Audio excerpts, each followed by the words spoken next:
Hey, how you doing? This is Kitch, and you are watching me play Factorio. If you have followed along the series, welcome back. We have launched 5 satellites so far. Getting ready to launch 6. There we go. And if you are new to the series or just checking out the base tour, welcome. This is the rocket launch facility of our base that we've been working on for the last 50 or so episodes, working on making 60 science a minute in a somewhat impractical fashion, we'll say. 60 science a minute is a fairly conservative number to go for, but if you do it the way that we did it in this series, there's a couple of challenges that you face. Everything's been running pretty good. It's been running for a little while now. Had some little hiccups here and there and had to adjust and modify some things. But for the most part, I think everything is running okay. The basic idea behind this series is making like these individual modules that are fed by train. Each individual module is making a science pack or is dedicated to some other function of the base. But they're all fed by train. There is no main bus coming through. And each individual component is not made in the most practical fashion. There's a lot of sushi, there's a lot of circuits, there's a lot of counting, and a lot of other fun things. So yeah, we'll get into it a little bit. I'm going to hop in our little passenger train. I'm going to click Alt again. And we will head on up to where we want to start the tour. I'm not sure. Probably here. I always have a bad tendency to end the tour in a bad spot, so I'm not going to do that this time. I'm not.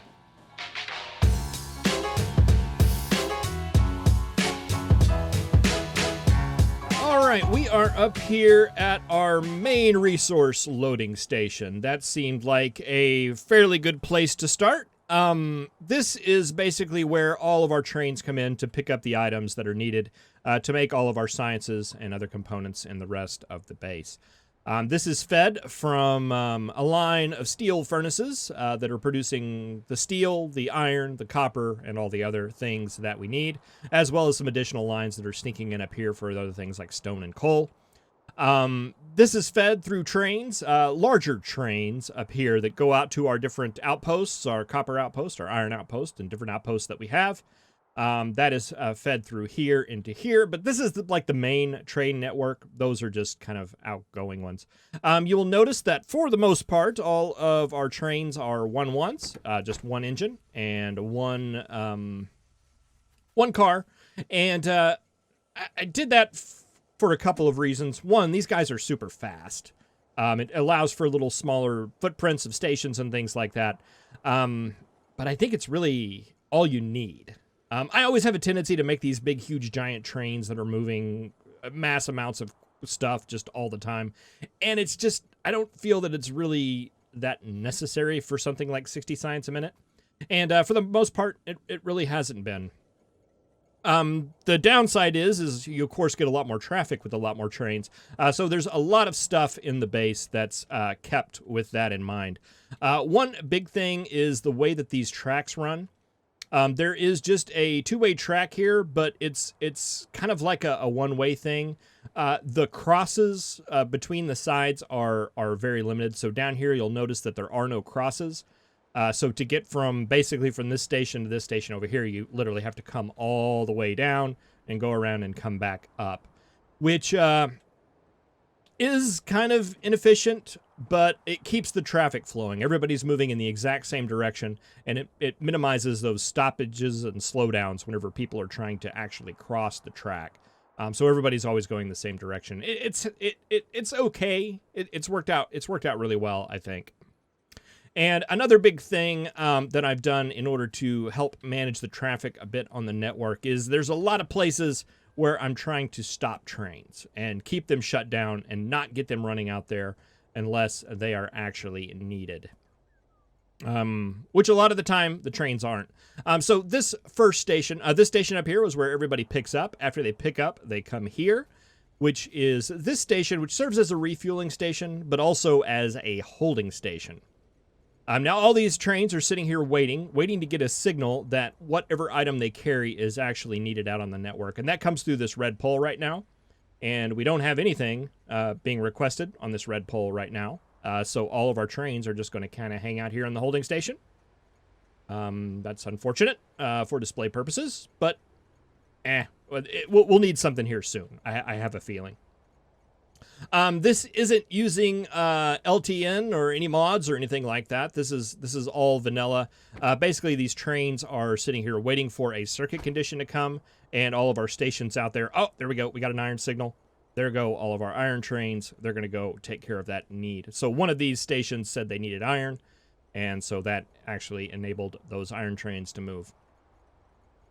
We got a coal signal. There goes our coal train, getting ready to take care of that. We got a petroleum signal. There go our petroleum trains.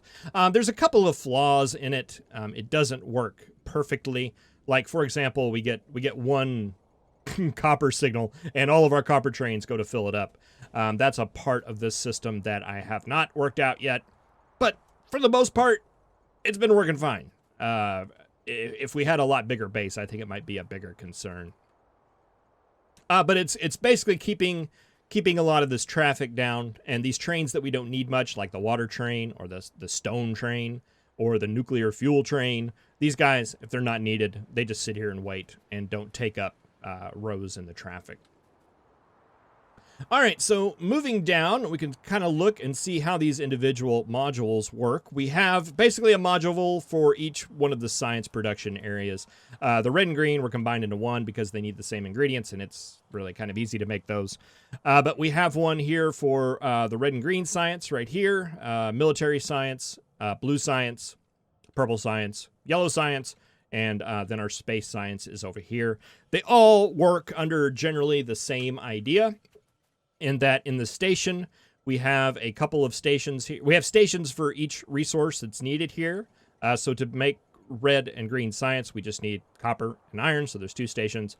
Then we have one station that is taking the science out. And then some of them have an additional station, which is grabbing empty barrels. All our fluid is barreled to make it easier for basically sushi setups. Make it easier or make it harder for sushi setups. I'm not really sure what the answer is there. We barreled it, and that's kind of like the end all. But each one of these stations, the resource stations, works on a SR latch.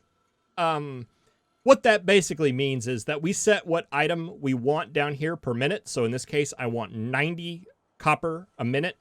It goes through and calculates a low water mark and a high water mark. In this case, the low water mark is 450 and the high water mark is 900.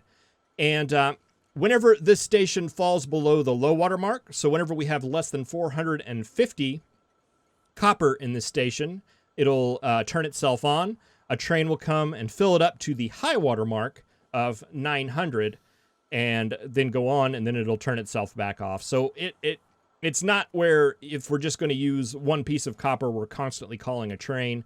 There's a little bit of a tolerance there to make it to where we're not just constantly sending trains to this. It's only needed whenever the trains only come when they're needed.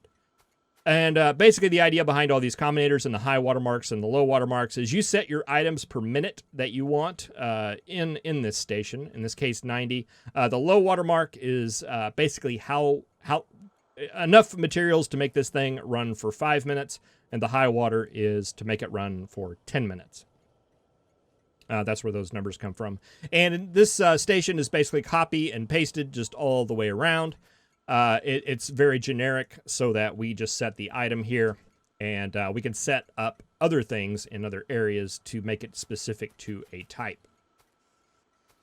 So yeah, another thing that comes up, the S signal comes up here, is detected by this combinator, the set, or basically turn this station back on, is converted over to whatever the item that is being requested here. So we're outputting our copper here to say that we need copper, and that is what's being sent out on this red network, which is coming all the way up here, which is being read by these trains up here. Ooh. A couple of things, actually. We are actually setting that S signal. So this one actually needs. So it's calling that. It's also going to set the filters on these, so it turns on these filter inserters, so they will grab that item that they need. It goes off, that goes off now that we've filled it up, and we are no longer getting an S signal coming out of there. And so there is an iron signal, but it's not coming from this station anymore. It's a pretty neat little setup. It's been working out fairly well. And really throughput-wise, it's been keeping up.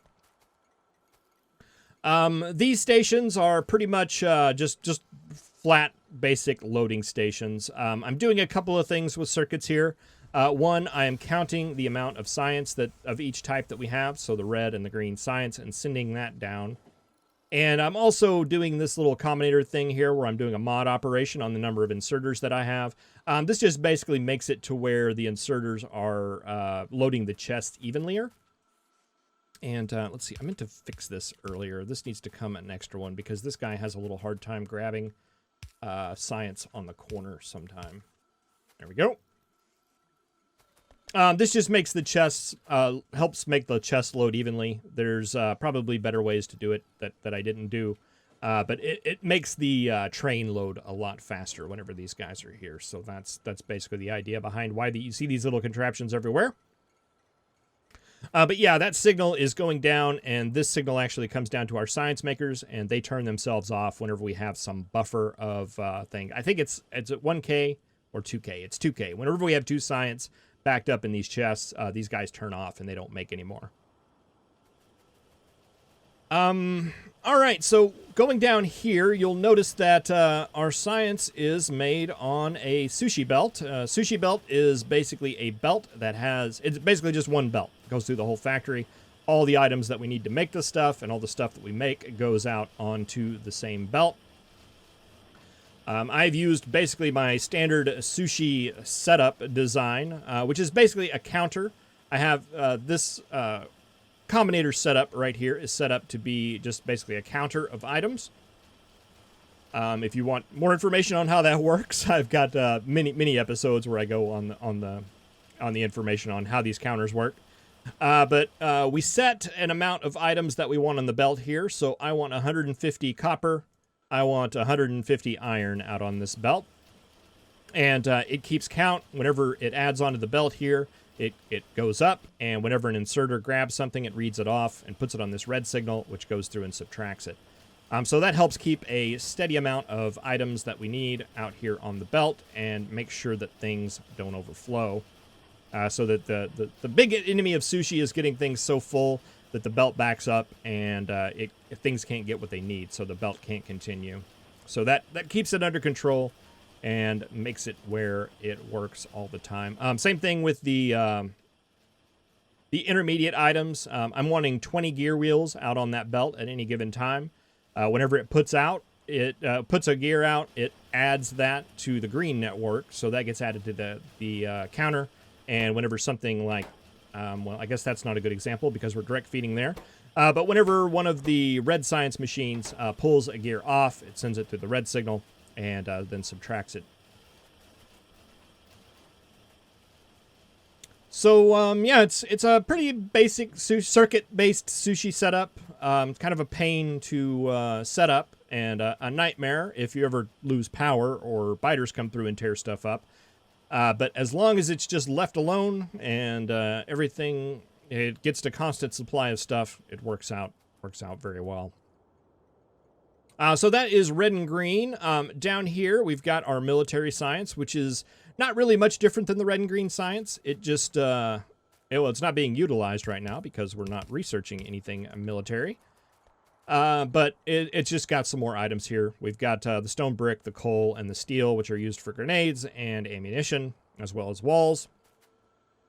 It's a little bit thicker design. The belt's a little bit fuller. It probably doesn't need to be, but it currently is. This belt clears out pretty quick whenever we start producing science. But this is now shut off because we only want 2K military science. We've got 2K up there, so it's basically just shut itself off. You may notice that I've got a lot of like fish filters. I call them fish filters. The reason why you'll see these all over my base is because if you put a fish filter on there, and you don't have fish, or fish aren't something that really shows up on a belt very often. So it basically just blocks it off. You'll see sometimes that whenever you put a splitter, there's some items that get stuck right here. And for the most part, it really doesn't matter unless you're actually trying to keep an accurate count of the stuff that you have on the belt. Then all of a sudden, it does kind of matter a little bit. So that's why you see these off all over the place. It's just to help keep these counts accurate. But yeah, military, it's pretty much the same. And blue science, even though it's much larger, it goes off of the exact same concept as the military and the red and green science. We're just adding more items. One of the challenges here is, of course, we have fluids that are required for making the blue science.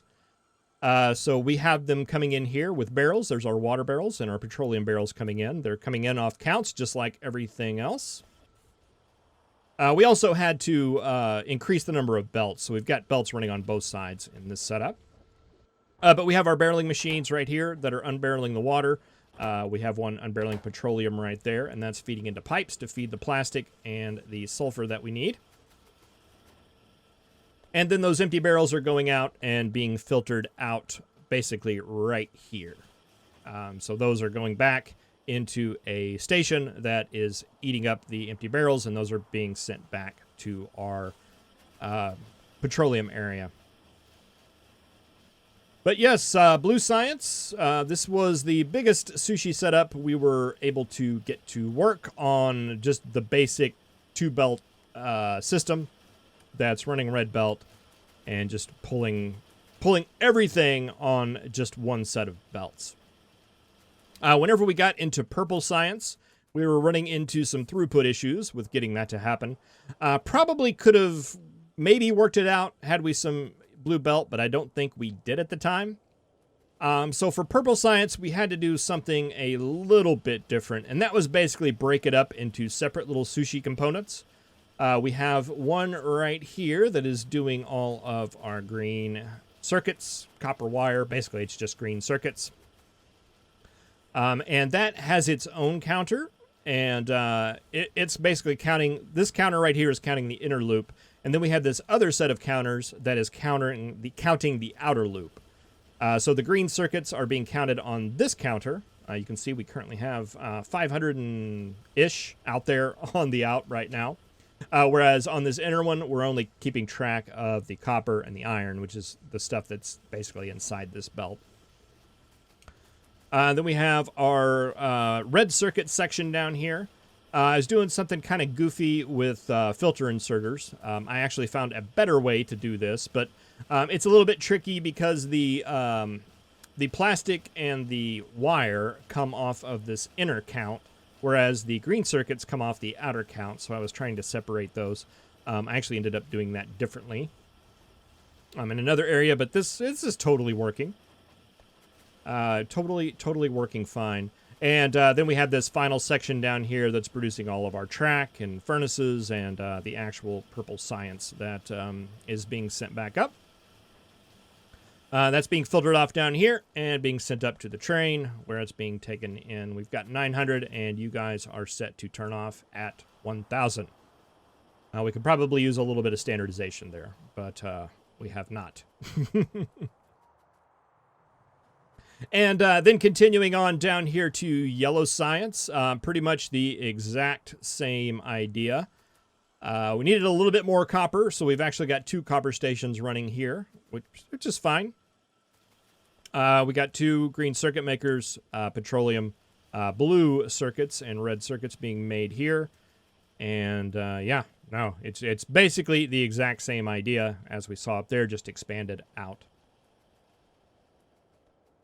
And rocket parts pretty much follows the same idea there. It's just a lot bigger with a lot more stuff, got a lot more stations, a lot more green circuits, a lot more petroleum processing, a ton more red circuits, and basically all of our rocket parts being built.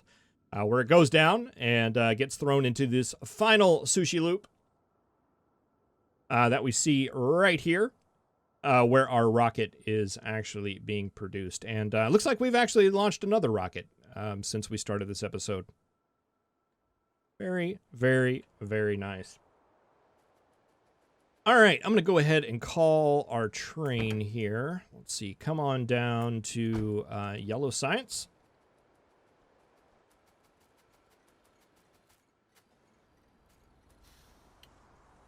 And we'll go take a look at some of the other interesting, more interworkings of the base. Let's stop by refining first. I always have a tendency to end these base tours on like a iron outpost or something like that, and I'm going to try to avoid doing that this time. Refining, we spent a lot of time in the refining station. Because this is basically where my starter base was. All of this stuff down here was like a mall for making items, and basically the starter area was up over here until we got basically robots to build the rest of the base. This all probably needs to be taken out at some point, but for right now, it's not hurting anything. But yeah, basic refining area over here. Nothing really special about it. With the exception, till we get to about right here, where we're actually doing our barreling of all the fluids. Currently, these 6 barreling machines right here are meeting all of our demands for all of our items, because these things just barrel super fast. It was just a matter of getting enough empty barrels in the system in order to get these guys running continuously. There's circuit logic that we have set up here that basically says, you know, don't produce any more than what we can store up here in these barrels. Since we turned on the rocket section, that has not been a factor for the petroleum. It's just been going continuously. We actually have 2 petroleum trains running right now because the demand was so high. But for things like lubricant and things like water, we don't want to produce any more than we need. So that we can dedicate all these empty barrels to producing petroleum. And then we have these extra empty barrel makers over here. And the way this is set up, everything's kind of forced into one side. We're putting a priority on the returns, the empties that are coming back. So that these guys really aren't producing anything unless we run out of the empties. Once we run out of these guys will start producing again. That being said, I don't know why you're producing. It doesn't matter. All right, and this is also the area where we have our nuclear power set up. We have our reactor right here. It's a pretty somewhat standard setup in that we have a steam battery here, or just a stash of steam right here. And we're only going to insert any fuel in here whenever this steam is below a certain threshold. I don't remember what it is. It's when it's less than 5K. We have a little bit of nuclear fuel stocked up here. But we're using some circuits to basically control the amount that we have here. We've got a ton here saved up from early whenever I first set this reactor up. And this station is basically off. Unless we actually need some of this nuclear fuel, which we haven't for a while. Let's see, anything else sort of interesting here? Not really. We do have these little refueling stations. There's a couple of spots where we actually do refuel trains. This is one of them, and these all have refueling stations coming in. They go off of the same SR latch that the other areas do. Let's run down to nuclear here real quick and just take a look at it. Yeah, as you can see, nuclear is right here, but we have to go all the way down and all the way back. And not the most efficient, but I still believe that we are saving a little bit of traffic stuff because of that. We have a train. Let's see. This train right here is our ore train. It is basically loaded up with petroleum, water, and iron. And it also will take all of the ore and unload it here. This station up here in the upper left is where we are doing our all of our uranium mining. We're unloading our barrels here. We're unloading our iron here, making the sulfuric acid on site and sending that down here to miners and getting that stuff back. So that's all on one train network. This train is actually stopped and will be for a while. We're waiting for basically these buffer chests right here. We've got 205 here. We're not going to process any of this ore unless we don't have a buffer there. You guys are set to 200.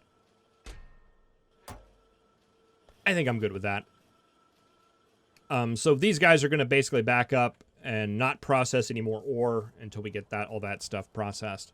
And then that'll make this train move finally whenever we either run out of ore or run out of iron. We'll get a green signal to this train and it'll go off and do its thing. This train right here is our nuclear fuel train. This is the one that's populating fuel to our reactor, both up here, the one we were looking at earlier, as well as another nuclear reactor that we have at another location that we'll take a look at here in a second. But he actually waits at the refueling station, so he'll come here and fill up and then go wait at the refueling station for a signal that we need some nuclear fuel somewhere. And it also serves as the one that returns the empties. The nuclear fuel cell, uranium fuel cell, that's what they are. Uranium fuel cell maker here is set to not make unless it detects we're out of fuel cells here. You don't really need that many of them, so limiting that just kind of keeps everything a little bit under control. And then we have a train here that's basically unloading our rocket fuel. That's coming up here, being processed into nuclear fuel. And this train right here is the one that's going around and doing all of our refueling whenever any of our fuel stations basically get low on nuclear fuel. These trains just kind of sit around and don't really do a whole lot, which is their purpose. What I was talking about earlier about keeping trains out of the network if they don't need to be there. All right, let's take a look up here. We'll look at basically the final part of us making our rocket parts, which is the rocket fuel. We didn't have a lot of oil on this map, and you know what? I don't know that we ever discovered any more. There was like a little small section right here. It's still got quite a bit in it, but there was never any more on the map, so I got a little bit concerned. So I went in and decided to try doing coal liquefaction, which is something I never really tried before. So basically our rocket fuel is all done off of coal liquefaction, which has been working out really well, with some minor little snippets here and there, but we moved the petroleum makers up here to the end, and we're no longer backing up on petroleum. Everything is running good. We're actually backing up on rocket fuel right now because I'm overproducing it quite significantly. I thought I was going to overproduce it for making train fuel. We're not burning through that nearly as much as we probably could be because all the trains are sitting idle most of the time. But also, I did not account for putting productivity modules in the rocket. So we're producing way much more rocket fuel than we actually need. But one of the components of coal liquefaction is steam. And for the most part, I believe people will go through and just use the coal in a boiler to make the steam. It makes total sense since that's already here. But that was kind of practical. So I basically put in a nuclear reactor here. That we're basically keeping some fuel here. We have a steam battery here. That steam is going up to feed the coal liquefaction. And whenever it falls below a certain amount, we're going to turn this reactor back on, load up some more steam, and let it go. It's silly, but it works. Silly, but it works fine.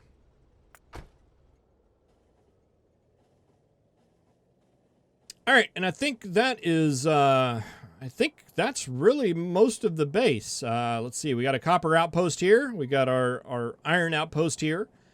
We have our oil outpost right here. And pretty much 1, 2, 3, 4, 5 pump jacks.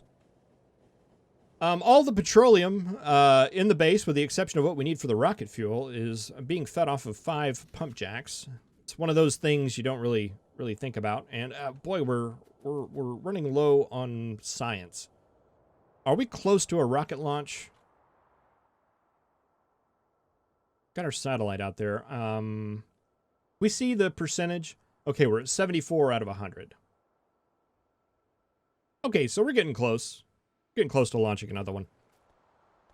But yeah, this is basically where all the science ends up. This is a sushi setup that doesn't use circuits, unlike the others. This is one that someone shared with me. I forget who originally designed this.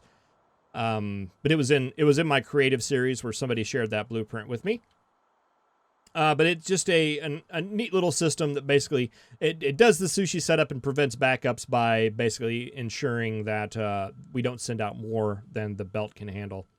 And it's been working out fairly well. The problem being that we don't have any space science right now. Let's go take a look at that and check on that and see what's going on. Yeah, I mean, everything has been running surprisingly well. We're needing some petroleum, water, and iron. I was really concerned about being able to move enough materials around, and especially with these 1-1 trains. But no, it doesn't seem like we've really had a problem with it.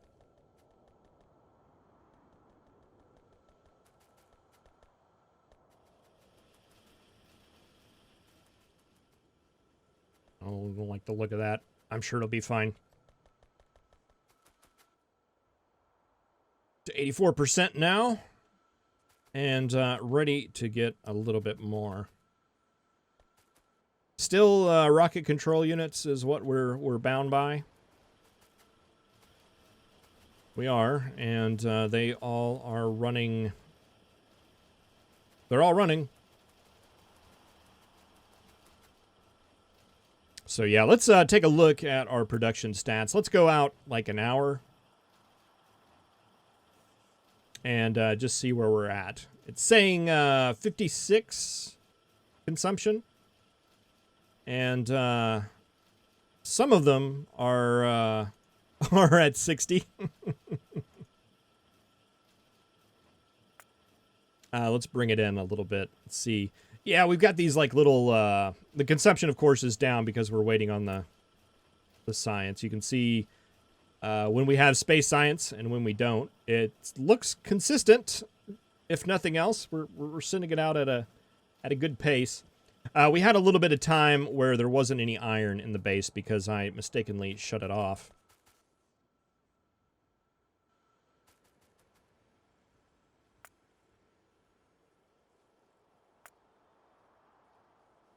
Yeah, there's not a good metric there.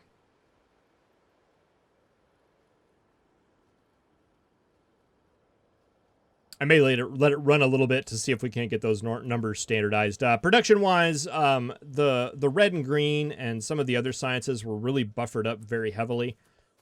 So they stop production a lot because we have that shutdown. So that was like setting those off. But they were at one point running right. Like something like yellow science is what we want to look at because it's producing all the time. That is producing at 60.7 a minute. Consumption-wise, I don't have a good answer for that. It looks like rocket science. It looks like it's bound by the rocket science. Is that accurate? It should be.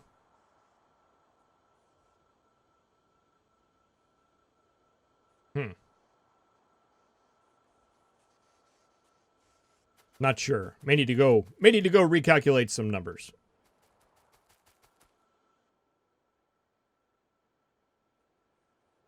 But we are really close to getting it started again.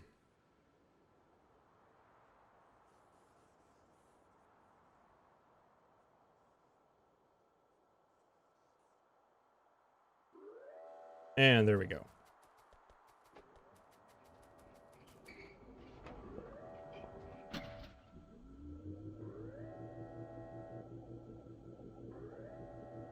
Well, if nothing else, this series was a lot of fun. I had a very good time with it.